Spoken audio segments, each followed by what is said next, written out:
Welcome to The Moms I Know with Sheila Walsh-Denton and Maria Elaine Anderson-Farner. Two moms on a mission to reclaim childhood and take you from surviving to thriving on your parenting journey.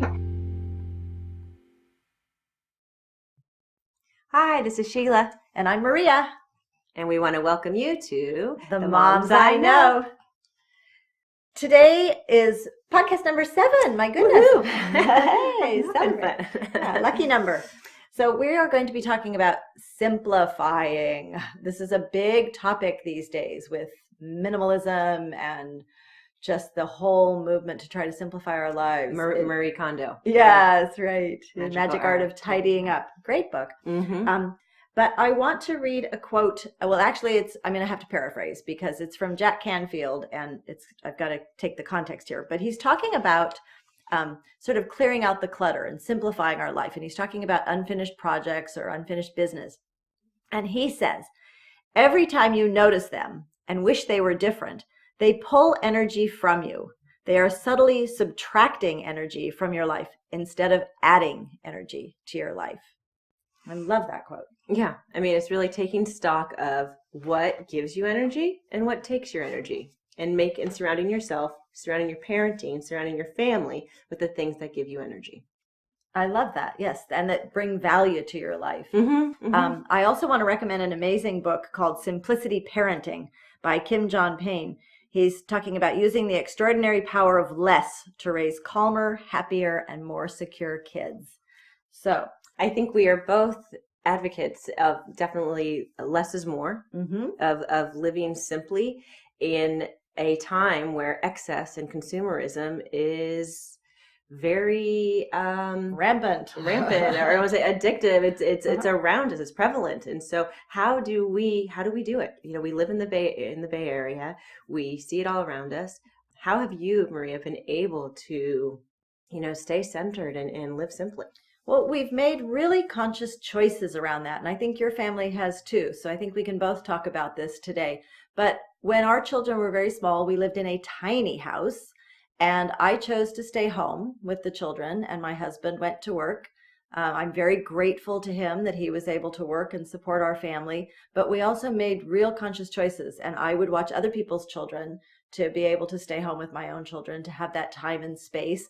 But we did live a very simple life. We're fortunate to have a little place out in the country, so we raised a lot of our own food. We had animals, and we didn't have a lot of stuff. We had each other, we had nature, and we had trips too. We would prioritize trips with our family, and so that was just the way we did it. We ate simply. We ate close to nature. I still am an advocate for eating whole foods and cooking. We talked about that with our nutrition podcast, but really taking the time to eat close to nature. Mm-hmm. And so that whole idea of simplifying was also applied to activities. And so when the children were little, we just were home or at the beach or in the mountains. We just were living our lives. And so I didn't fill it with a lot of stuff or activities because the children themselves created all kinds of play, and there were plenty of things around us that we could do. As they got older, and also just with our family, we're fortunate to be able to travel a little bit, and yet we did make trade-offs with that. So with my not working, there wasn't a whole lot of extra income to take big trips, but we would take little car trips, and we would go camping, and we would do things like that would be full of adventure and excitement and novelty for the children, but also filled with just the simple pleasures of being together and being out in the world. So that was a simple life that we created when they were younger. And then as they got older, I would let them choose one activity a year. And I know nowadays so many parents fill their children's time with so many different activities. And they want them to be healthy and get plenty of exercise, and they want them to have every possible opportunity. But what that also does is take away from family time, and it also takes away from children having to figure out their own activities, what they're going to do to fill their time. So we would choose one activity as they got older into the teen years, and we would go with that, whether it was a sport or a class or something. And then summertime was family time. And again, it was a conscious choice. I was able to be home with them. And then when I did go back to work, I was on a teacher's schedule. So we were able to have those summers off together. And so again, I felt like I was really protecting our family space. So I didn't sign them up for all kinds of activities. We would just figure out as a family what were the things that we wanted to do. I would give the children some choices. They would talk about what they wanted to explore, what they wanted to do.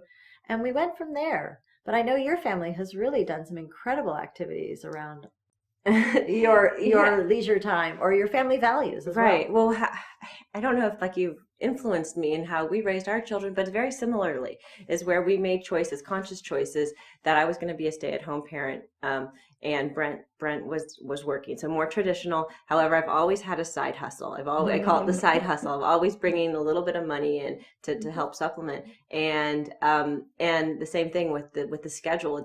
Children are overscheduled these days. They're doing stuff every day after school, and along with I have teens in high school, and with that it's just like they have their schoolwork, and sometimes they're not seeing your child till 7-8 o'clock, and it's a lot. It is a lot. So I'm grateful that in the earlier years we were really able to preserve the family time and not really have summer plans, not have too many things going on. And what that allowed for was amazing road trips. I feel like one of the best parts of homeschooling was traveling actually in September and in May when summer wasn't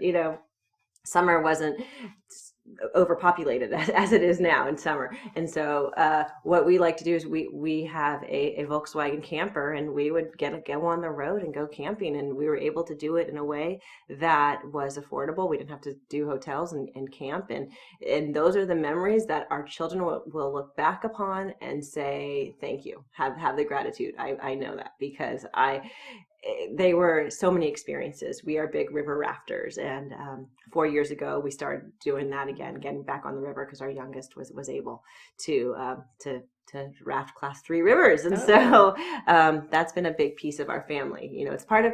We're going to talk, I'm sure, about family culture, but simplicity parenting is a part of our family culture. We will talk about how do you define family culture, and what is important, what do you value, and I think when you really look at simplicity parenting, it's what do you value and how are you bringing that into your family, right? And so for us, nature, similar to what you said, and together, and having that place where the kids know where they can be safe. They know that they have a refuge there, and I really believe that that's the piece that. And it's kind of going a little bit off topic, but Maria, I just want to say, I remember when I first came to you and I had a kindergartner, and your kids, I think, were just out of the teen years, or maybe Rebecca might have been a late teen, and you said how wonderful the teenage years were. And that's so, we don't hear that from many people. And so it's like, how did she do that? And I was a high school teacher of teenagers, and I loved teenagers, and I was hoping I would love my own, and now I have them, and I do, of course, but and I do believe it's because we valued our that simple parenting, right? And allowed for that connection, the fun, the play, and now it's paying off. Yes. And I see your relationship with your children now who are in their 20s. They're into the 30s, 30 and 32. Oh, wow. We've known each other for a long time. I know. So, that piece of like, if you want to have good relationships with your children, you need to put the time in.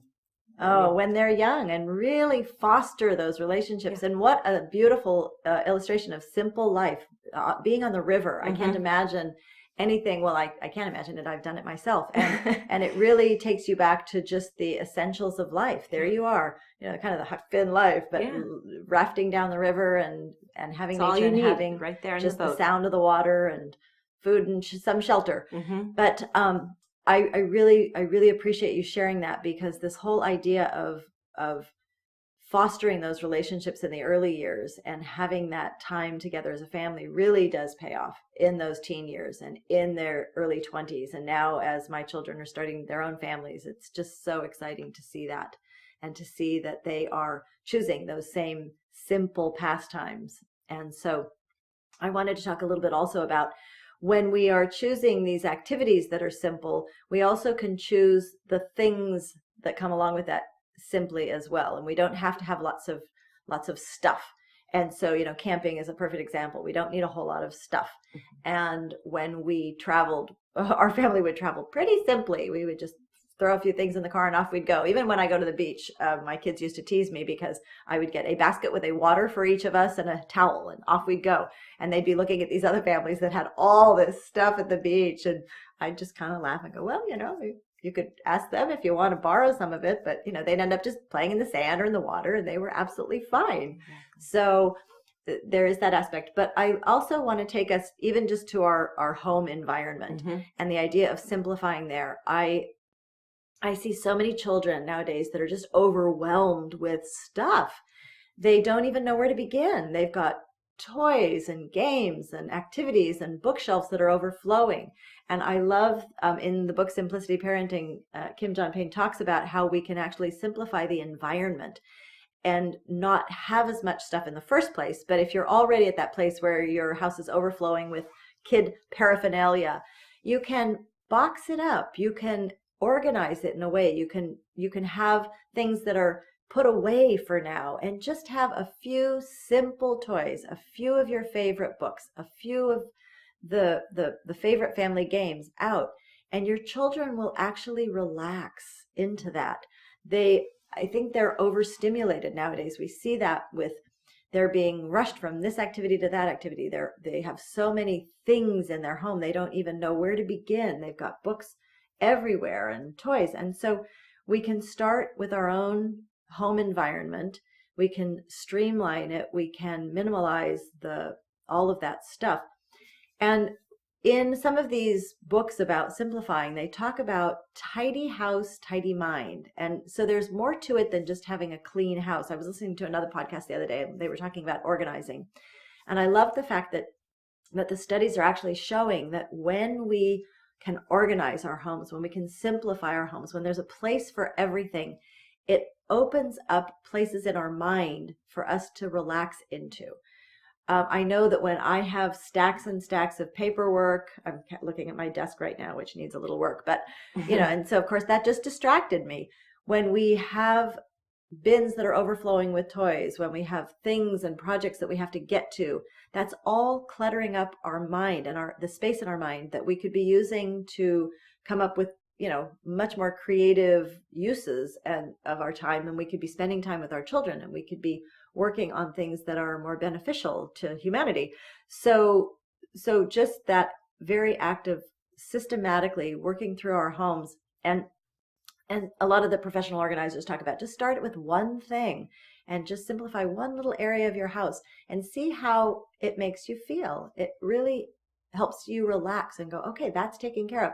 And if there's a place for everything, then we know what to do with it. And with our children, we can help them if we help them simplify their stuff, and we can organize it in a way so that they're not overwhelmed. I remember when our kids were little, then they'd have friends over and all the toys would be brought out. And then when it was time to tidy up, they'd say, it's too much, I can't do it. And of course I'd look around and think, well, yes, we have too much stuff. And so really trying to simplify what we have can make a huge difference emotionally. I totally agree, because we live one of the ways we live simply is we live in a very small house, but a very small house gets cluttered easily. And so I find myself having that, what you just said, a little bit of the cluttered brain, because I'm like, oh, I have to do this, I have to do this, I have to do this. And when I got Marie Kondo's book, The Magical Art of Tidying Up, I was transformed. I'm like, okay. And what you do is you say, thank you for your service, shirt I've had since college. I do not need you anymore. Thank you for your service. And so I did that. But, here we are a few years later. I think I need to read the book again, because it is a practice. It is a practice of mindfulness and of being simple about, because with 3 kids, our house is under 1,000 square feet. That's one way how we have been able to practice this way, to homeschool, to live on one income in the Bay Area, as we are in a small house. And it's been a sacrifice. People ask me, how do you do it? How have you been able to? And it's not been easy, but yet I wouldn't trade it for that big McMansion at all. Oh, no.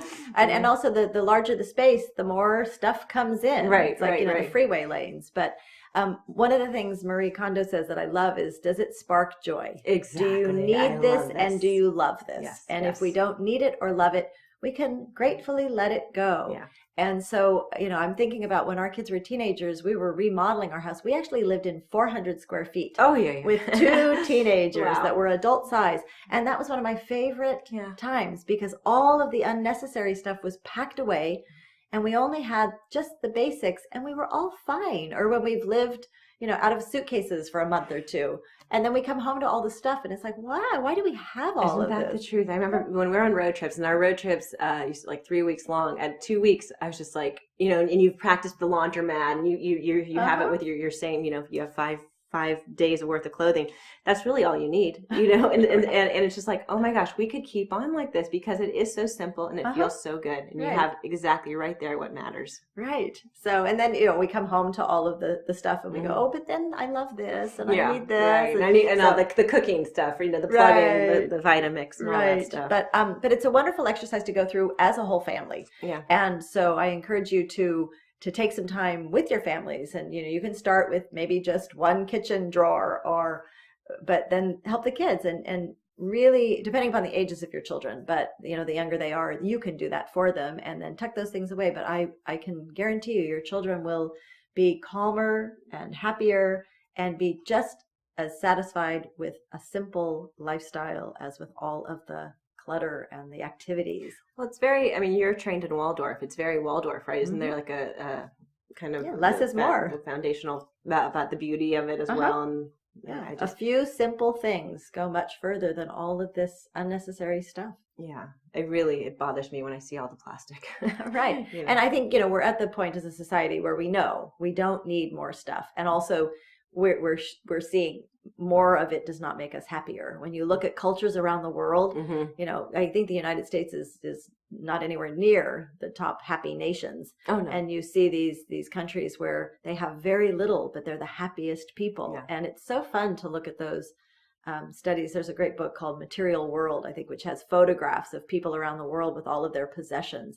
And you really see on the faces of the people, less is more. Right. So just, we encourage you to think about, are there things that you can let go of? Are there activities that you can let go of? And then really prioritize, what are the things that your family values in terms of material objects? And then what are the things that your family values in terms of the activities? And what can you streamline? What can you hold on to? What can you let go of? And I can guarantee you will be happy with the results. Definitely. So until next time, we will talk to you later. Have a fabulous week. Have a fabulous week. Yeah. Okay. Take care. Bye. Bye.